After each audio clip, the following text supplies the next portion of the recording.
Hi, welcome to Real Film Snobs. I'm Angela Yeager. And I'm Bryan Michael. This is a special episode that's quite a treat for all of you viewers out there. This is the great DVD swap, where Angela and I pick 3 movies for the other one that they have to watch. So this is a good one. Actually, this one we dipped into our own movie collections. Right, it's called the Home Collection Edition. The Home Collection Edition. You named Edition. it and everything. Did I? Yeah, is that what I called it? Funny. Okay, sure. And so this is just kind of a mixed bag of different movies, possibly for you to check out sometime in the future. The first one, I just got this DVD for my birthday from who got that for me? I can't remember. Anyway, hey. I got it from Angela, and a film she had never seen before. So we said, well, let's watch it. It's John Ford's Stagecoach, a classic film.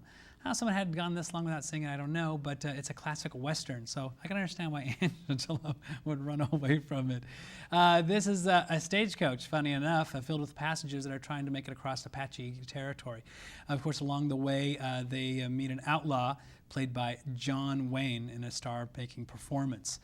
Even John Ford does a big close-up. That's actually one of the zooms in, out of focus, then in focus. Really, yeah, makes a big push for John Wayne, and you can really see John Wayne's star power, in full wattage here coming in. This is just classic storytelling. I mean, we've seen this done a billion times since, and so the story seems kind of standard, where there's a bunch of different people stuck in a little tiny area and are having to get along with one another and live with one another, even though they're all different backgrounds, different beliefs, and different personalities and such. But this film, for as old as it is, it feels very modern in just in the way that it's told. I mean, there isn't many things very dated, and the big thing for me in this is the stunts are actually stuntmen. There are no special effects in terms of computer animation. So it's not actually John Wayne jumping from the stagecoach onto the horses, but it's a stunt man. And so those are kind of exciting to see. And then, of course, they go under the stagecoach and it looks very realistic. Well, it was.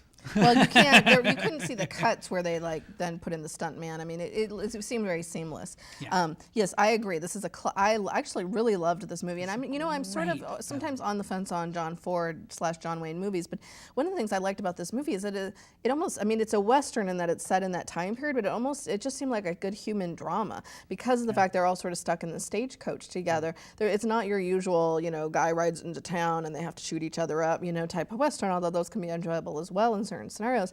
And it wasn't even though it was part of the threat is that they have to drive through Apache territory, it's really not the cowboys and Indians type thing either. No. It's just human drama. And I love the rapport that John Wayne has with the prostitute named Dallas, which her character was just great, and they have a really nice rapport. And the banker, who has these great lines that are so relevant even to today. He has this line about the recession, about about that they should stop taxing people like me. I don't want to pay more taxes. And then in the next sentence he complains about why the government isn't there to protect them against the Indians, which of course would require money and troops. And so he's like this typical sort of like cranky. He's also a thief and he's stealing money. Well, and he's also a banker who's like stealing. So it just seemed there was all this sort of John Ford was a very famous liberal, really so it was interesting to have sort of these little commentaries in there.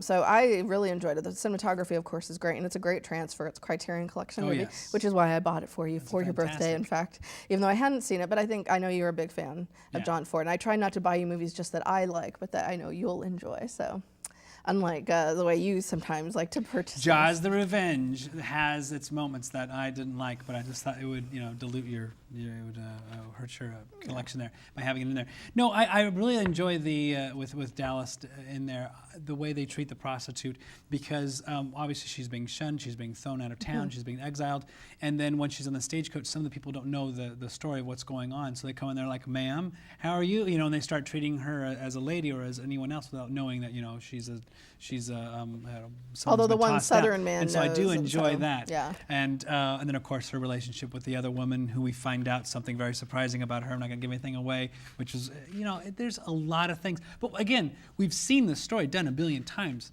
It's just like watching a Hitchcock film. We've seen those things done before, but no one's done it quite as well. And that, again, that Yes. definitely applies to this. There's some great character actors in this film, and it's just seamless. Yeah. It's absolutely fantastic. Great script. Yes. So we'll move on to our next movie, which is Courte from 1955.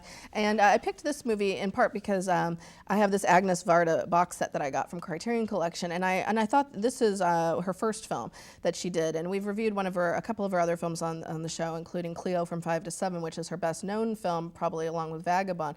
But Courte was first, and it's about a couple who go to a small town in southern France to try to work out their difficulties they're having with their marriage, and they're sort of having an existential crisis of sorts. That's happening. That's half of the movie, and then the other half of the movie is actual sort of documentary footage of the actual real townspeople as they are living their life. So it's a melding of fact and fiction, as it were. And this film is actually sometimes credited as the actual true first French New Wave film. Mm-hmm. There's some controversy about that, which they talk about on the commentary in this film. It's often credited to Godard's Breathless or Truffaut's 400 Blows, depending on which one you want to credit first. But you can see the start here very much earlier in 1955 with Courte, and Alain Renaud, director who we both like, and we just reviewed one of his movies recently, was the editor on this film. I just thought it had a great look. The opening shot with the clothesline and the wind and the wood grain, I just think it had a beautiful look. It is very highly stylized, but for people that love French cinema, as I do, the great thing about her filmmaking, I know it's not effortless because I know that there's a lot of work behind the scenes, and some of it just seems kind of accidental. I mean, you could easily dismiss a lot of her films by just, saying she turned a camera on and pointed at people and went. Well, you can say the same about a lot of people, but you can say that but it's a very effortless, and I did enjoy this film. I enjoyed this film very much so. And what I kept thinking about with her films, though, is that they all kind of blend together. And I don't mean that in a bad way. I'm just thinking, when they took like the Godfather saga and they put them in chronological, I would love to see how they would take over different films and make it into one huge one where they would interweave all of these other different characters that kind of go on. I kind of, with the plot necessarily what's going on there is kind of beside the point. I just was more impressed with what was going on and how that was going on and marrying those two. Because that's not, it sounds like something they do a lot today with video cameras or whatever, and it's obvious when they do it. A lot of times, for me, it didn't feel obvious. It felt, like I said, it was very effortless, and I didn't know about that until afterwards. I just thought some things were kind of, that was a little bit of an interesting choice. Well, it seems sort of highly stylized in that the actors, the two main actors, who were, well-known French actors at the time, sort of speak almost to the camera. I mean, they often give monologues, like as if they were on stage, and then the rest of the actors, the people that look like locals and look less glamorous, are obviously not speaking to the camera, and so there is a sort of difference in the styles. But to me, it worked. I mean, I could see some people not liking it, but to me, it worked. And for it to be a first film, it just seems very confident, and to do something so experimental and edgy, but also just the camera shots, the nuance of the different shots. The scene where they're underneath, they're in the tube. It's like a giant metal tunnel, the tunnel that they're in, and she shoots it from within the tunnel. I mean, there's just some great photography in the film, and for a first movie, I think it's... And for a first film, that was the other thing that really impressed me as well, and it just seems, again, that's, you could almost say, oh, gosh, it just seemed like by accident or something that these things happen, but obviously that's not the way it is with when there's a film crew and everything behind this. So, no, it's a breath of fresh air. It was a wonderful, fun little film, and I do like her films. I've seen the ones that we reviewed on the show. I've enjoyed. So. Yeah, I think she's a really interesting filmmaker. Interesting thing about this movie is it was banned. It never got distribution in France because she made it outside the system. And in 1955, the French studio system was very much in control. If you didn't make your movie within the system, you didn't get it shown in theaters. And so it got one screening for the Courriers du Cinema critics, and then it never was really publicly screened. So I thought it was kind of interesting. Are you ready? Oh, I'm sorry. I dozed off there for a minute. You don't think that's interesting? I don't know. You would think. So our next movie, I'm just giving you a hard time. I'm tired.